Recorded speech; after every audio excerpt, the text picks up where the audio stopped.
और कांग्रेस की भाषा आज पाकिस्तान की भाषा बनकर के रह गई है।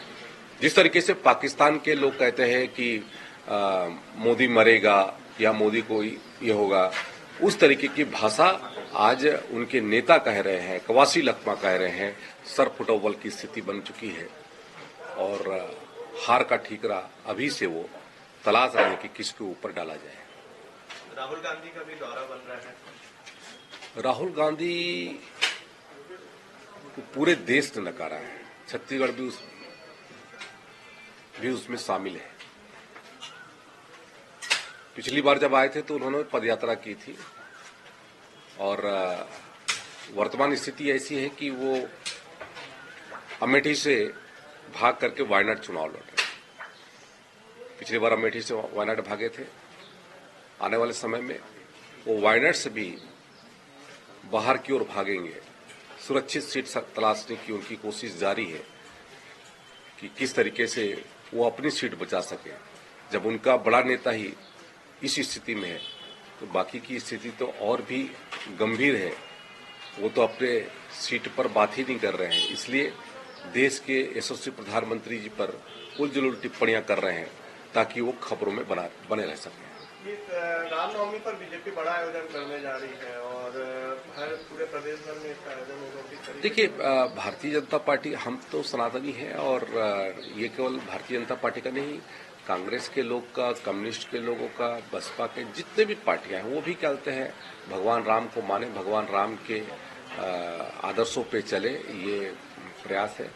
लेकिन कहीं न कहीं से वो भगवान राम को भी राजनीति से जोड़ने की कोशिश उनकी रहती है, लेकिन वो सफल नहीं होगी।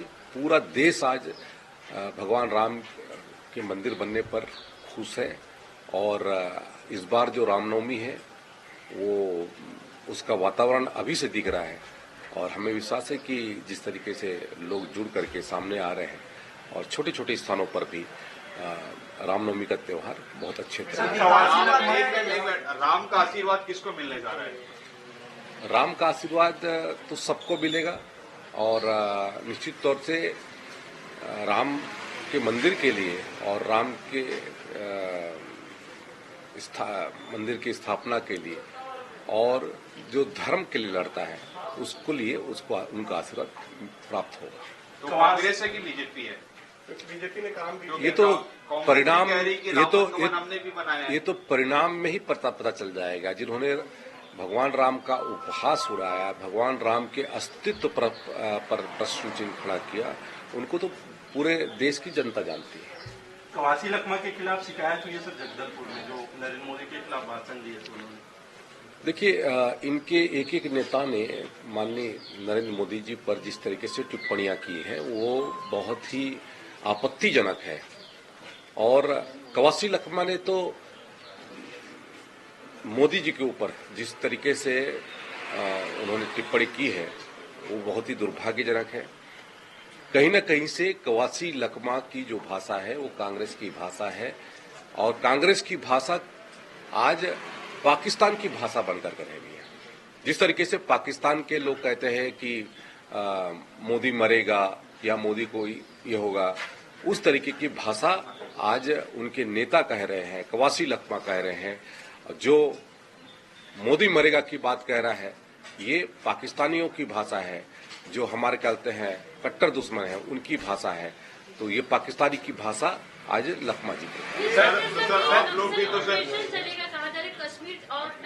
कश्मीर के बेस पे चलेगा, बोले टारगेट बेस पे और नक्सल ऑपरेशन चलेगा, बैठक भी हुई है, क्या कहेंगे? देखिए, नक्सल ऑपरेशन और हम लोग का सबसे शुरू से ये रहा कि जो वहाँ के लोग हैं वो मुख्यधारा से जुड़े और हमने तो नक्सलियों से भी पहले ही आह्वान किया था कि वो बुलेट छोड़ करके बैलेट को अपनाएं, लोकतंत्र पे विश्वास करें और उनके लिए रास्ते खुले। सर, ये सीट रेशियो की बात होती है, आप 11 का 11 दावा करते हैं, लेकिन कांग्रेस के जितने नेता हैं वो छत्तीसगढ़ में ये दावा कर रहे हैं कि हमारी सीटों की संख्या ज्यादा होगी लोकसभा में। देखिए, कांग्रेसियों का दावा अब वो उनके आपसी उनके जो सरपटोवल की स्थिति है और पूरे देश में वातावरण है, उसके बावजूद यदि उनका कहना है तो ये उनकी आत्मस्तुति है और वो उससे बाहर नहीं आ पा रहे हैं। और हमें विश्वास है कि जिस तरीके से विधानसभा में भारतीय जनता पार्टी के कार्यकर्ताओं ने बढ़ चढ़ करके उनको धूल चटाने का काम किया, इस बार उनका सुपड़ा साफ करेंगे। अगर आप ये वीडियो YouTube पर देख रहे हैं तो हमारे चैनल को सब्सक्राइब करें और बेल आइकन को दबाना ना भूलें। अगर आप Facebook पर ये वीडियो देख रहे हैं तो हमारे पेज को लाइक करें।